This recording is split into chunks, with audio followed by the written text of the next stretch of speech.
Welcome to the Strategies That Stack podcast. I'm your host, Victoria H. Boyd. I'm a corporate escapee and marketing consultant, and I'm on a mission to help you build a marketing strategy that is so stacked you become absolutely unignorable. Each week, I will bring you real stories, the actual data, and the true strategies that have propelled online creators and entrepreneurs to the top of their industries. So grab your coffee and let's jump in. Ever noticed how the best business owners make their expertise look so effortless? Like they can jump on any podcast, hop into any conversation, or show up at any summit and articulate exactly what they do and how they help without sounding rehearsed or salesy or like they've given the presentation a million billion times before. So here's what a lot of people don't realize. It's not that they're memorizing a perfect pitch or they're memorizing their structure or they're memorizing how they do something. It's all about the fact that they created a framework that makes their expertise make sense. And it doesn't just make their expertise make sense and like what they're trying to teach make sense to you, but it also helps them to make sense of it for themselves when they're in any environment, any circumstance. When I created the first framework, I noticed everything changed. Not only was I positioning my program in a really unique way, but suddenly talking about my work felt natural. It felt easy. It felt like I could go on any podcast, any summit, talking to anybody in the DMs, and I could break down my expertise and break down the process in a way that felt really connected. It was no longer like a jumbled mess. It was a circle. It was a framework. And it was something that I could just talk about with no prep from that point on. Today, I'm going to share with you how to create your own framework. So anytime that you are talking about your offers, your expertise, it's clear that you know what you're talking about, you're the expert, and you should be trusted. So what is a framework? And I love this really basic definition of what a framework is. And it's literally just a basic structure underlying a system, concept, or a text. And good frameworks aren't created just for like the sake of having one. They emerge from truly understanding your topic. They should reflect very natural patterns and connections that you've discovered through your unique lived experiences. When I first tried creating a framework for my DM sales process, I made the mistake of forcing an acronym. And when I step back and look at what actually worked with my clients and what worked when I was selling the DMs, the real framework emerged naturally. So if you're kind of like, okay, why do I want to have a framework? Number one is it positions you as a thought leader. It makes you really hard to copy. Like it is so easy to create a website these days and just regurgitate information from AI or a course you took or a book that you read. But having a framework makes you really hard to copy. It makes you truly like a category of one in whatever it is that you teach. Because when you're teaching a course based on a framework, you are naturally building the steps in that course and the modules based on that framework, which somebody can copy the course, but they can't copy the framework. It just won't work. It also helps you articulate what you do clearly and consistently. And in this world, consistency is one of the most important things you can do for your brand. Whether you're recording a TikTok, a YouTube, on a podcast, guesting in somebody's summit or in somebody else's community, your consistent message just has to be there through it all. That through line has to show up. It also helps you to get away from vague concepts and really like stand in your expertise in a way that connects with your audience and also is memorable. Like you can't be memorable and be vague at the same time. And you get to stand on your secret sauce, which is super cool. Everybody wants a secret sauce and something that like makes them special and makes them like the it person for whatever it is you do. So a framework helps you to really stand on your secret sauce. And by creating a signature framework, it tells everyone that what you teach can only be taught by you. You're not taking it from someone else. This is your signature approach. This is your skill that you honed over the years. And a framework also makes your job really easy to deliver consistent results with and ensure that everyone is getting the same experience when they work with you. For example, think about going to a restaurant and you order a mocktail, and there is a very specific recipe that ensures every drink tastes the same and is providing the same experience. And that's what you want to create, the same experience for every student, every member, every audience member. You want everybody to have the same experience, so hopefully they can get the same results. Now, yes, like a lot goes into obviously delivering results. Like you can't make somebody do something, but you want to at least make sure that everybody gets the same experience when they work with you or learn from you. So I want to move on to what makes a good framework, and then we'll be talking about how to create your framework. So it's got to be simple enough that you can remember it, but also deep enough to have some meaning and deep enough that you're able to infuse stories throughout. So, like one of the steps in my Sell and DMs framework is nurture and note. And I can tell a story on how to identify what stage of the buyer's journey a lead is in by telling a story about questions that I've gotten in the DMs. And it's a way for me to remember what I'm talking about, when I'm talking about it, and how it all connects. And it's also super simple that way. It should also follow some sort of a logical progression, which we will talk about more here shortly. It should address a very real pain point or a very real struggle that your audience has. So if you aren't that familiar with your audience and you don't know what they're struggling with and you don't know exactly what it is that you're going to do, take the time to do some calls with some clients, do some calls with some people online, and just really get a better understanding of their pain points and their problems, because that's going to direct everything moving forward.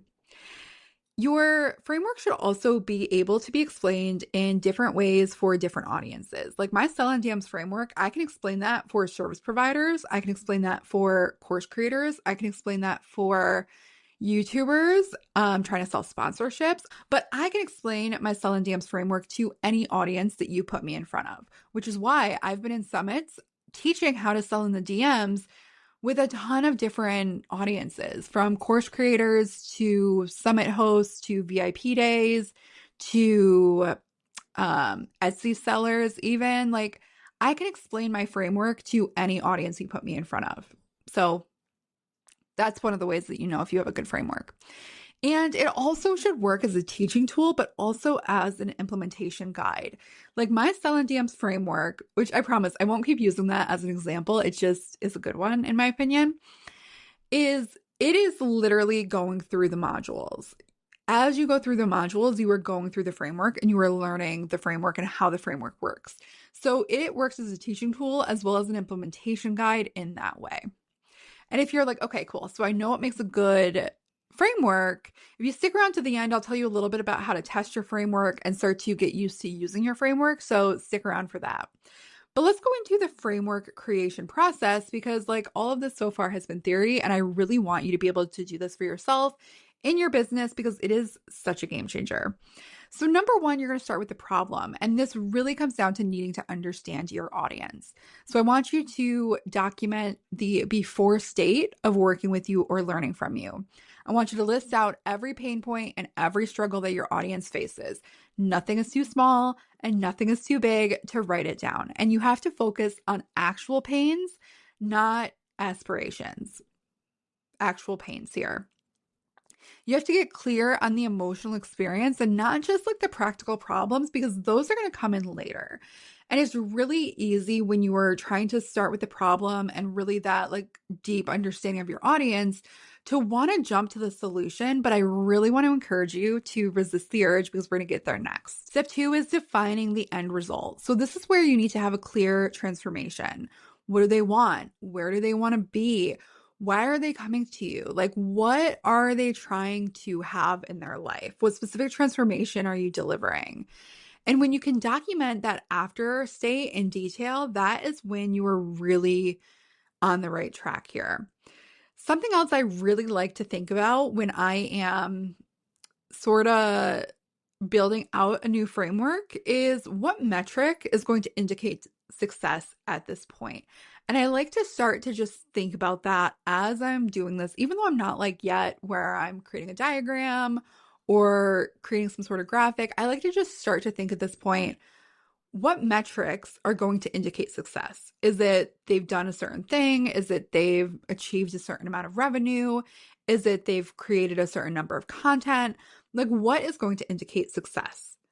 And what becomes possible after working with you? I want you to write all of that down. So, again, step one is about the pain points, and step two is about the end result.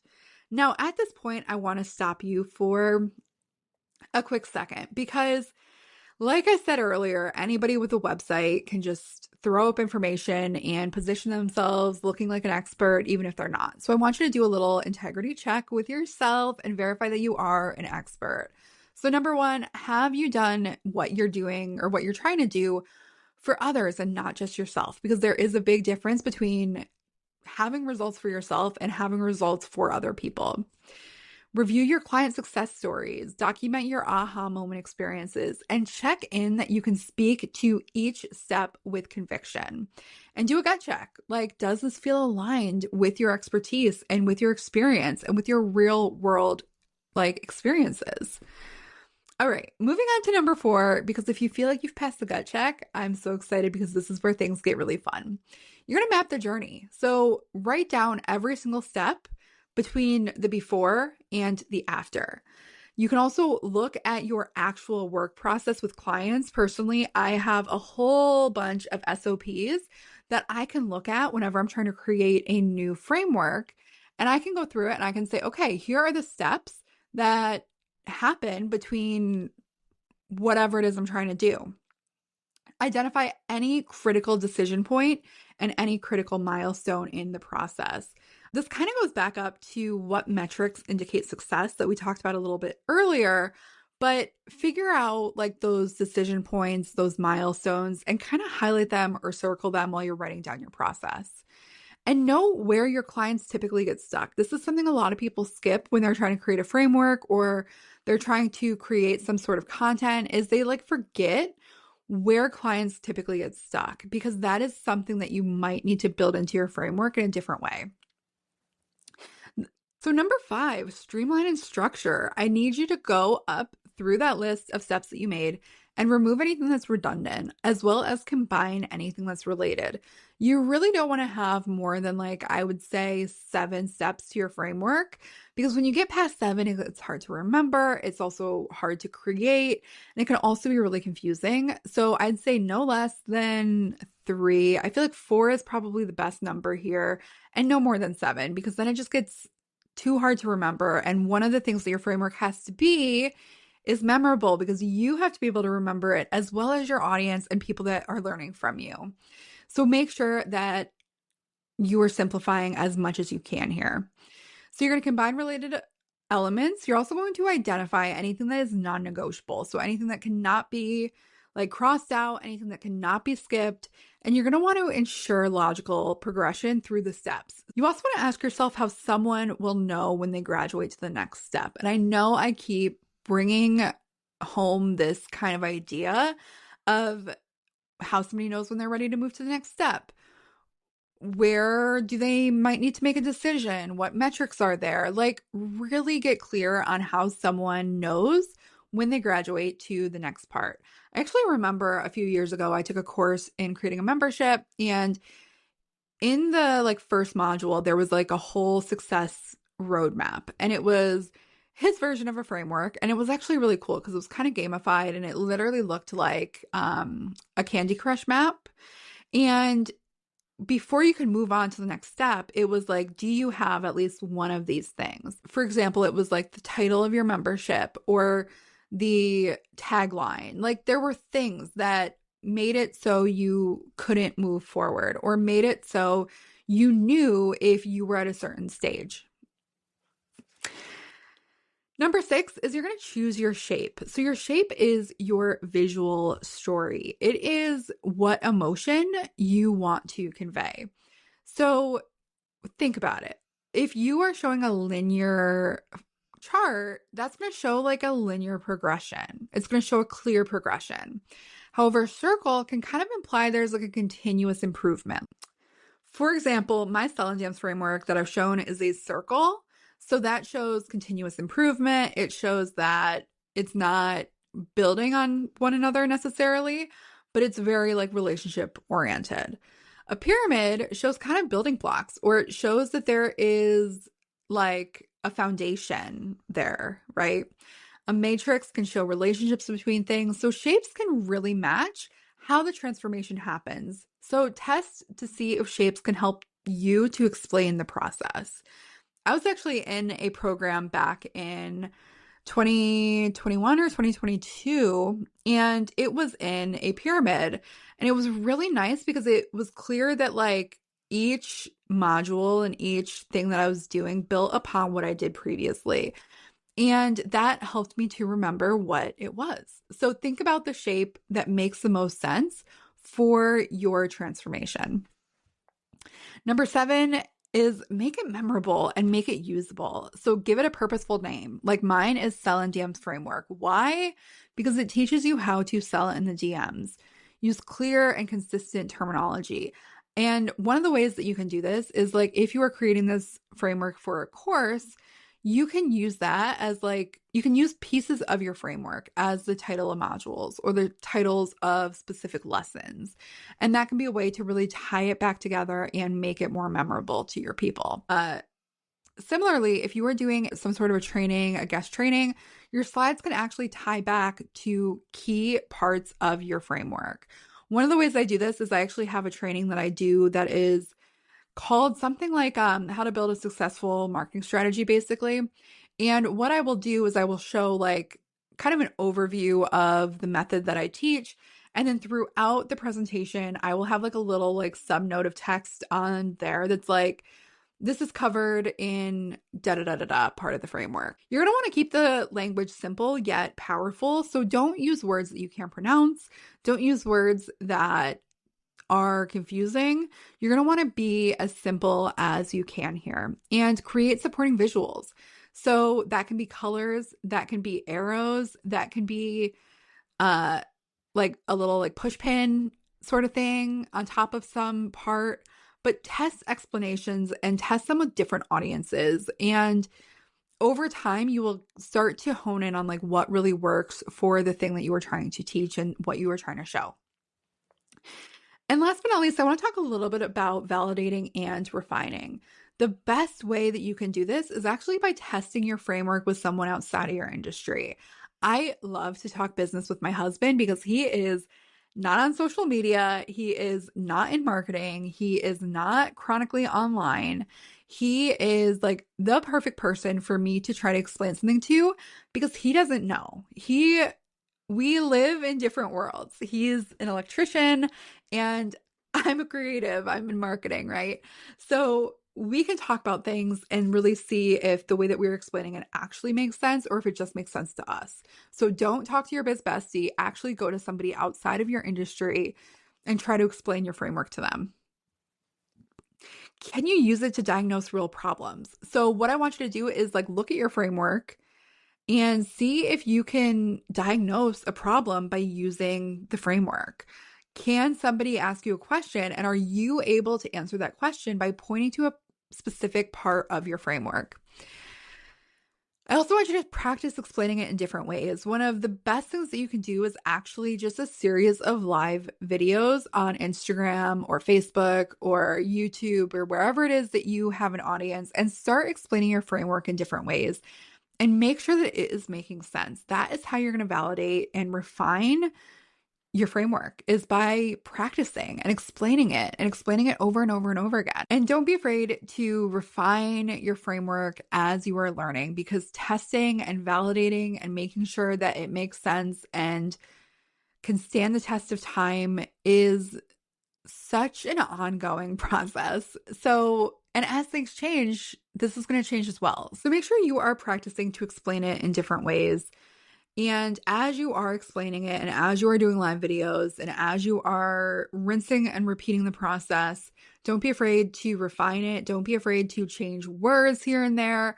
Don't be afraid to talk about different stories with it and see what sticks, what makes people's eyes light up, what makes you get the questions that you want to get to talk about your offer. So, last but not least, I want to leave you with how to actually use your framework in your day to day marketing life, right? Like, how do you apply your framework to things like podcasts, conferences, events, webinars, live trainings? Like, how do you actually apply it? So, when it comes time to using your framework, just get used to explaining it. You can't just like vomit out your framework. You have to explain it and deliver it. You have to infuse stories into your framework. So, one of the best things you can do right now is start by using your framework in live videos and just get used to explaining it. You're very, very, very quickly going to realize where you're losing people, and you'll be able to make those tweaks, and it'll just make you stronger moving forward. If you like this video, I would love it if you would give me a thumbs up and subscribe so you never miss a video. I'm currently in the middle of a YouTube challenge. So for the next 3 months, I am posting as many videos as I can possibly create. And yeah, if you'd love to learn something specific, please drop a comment. And in the meantime, I will see you next time.